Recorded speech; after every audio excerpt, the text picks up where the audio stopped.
Bonjour, mon nom est Carmel Rousseau, je demeure à Dolbeau-Mistassini. Ce matin, une prise de parole pour vous dire qu'est-ce que Jésus a fait dans ma vie à moi. Pour moi, la parole de Dieu, elle est très importante depuis plusieurs années. Puis la façon de lire la parole de Dieu pour moi, c'est avec mon prière à l'église à chaque jour. Puis, à un moment donné, j'ai compris que la parole de Dieu, elle est vivante, elle est vraie, elle est actuelle.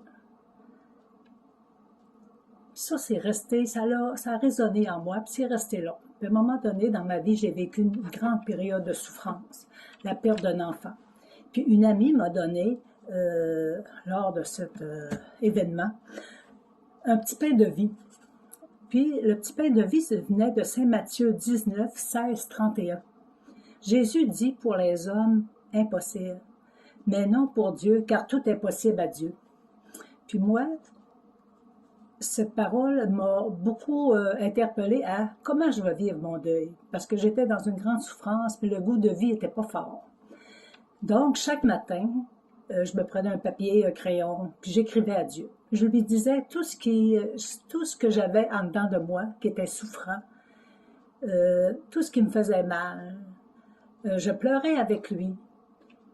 Puis, ça, là, ça m'aidait, parce que je faisais ça le matin. Parce que c'était le matin, le temps de la journée le plus difficile pour moi. Je me demandais comment j'allais arriver à vivre ma journée. Parce que il y avait plus des goûts de mort qu'un chemin de vie. Donc, j'ai choisi de vivre en écrivant. En écrivant, c'était ma façon de prier. C'était ma façon de lui demander son aide. Et je finissais toujours « Viens à mon aide, Seigneur ». Puis je peux vous dire qui est venu à mon aide. J'ai vécu ce deuil, je l'ai assumé.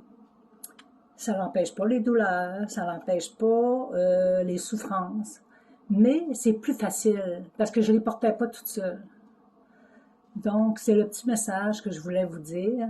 Comment Dieu a été important dans cette traversée de désert.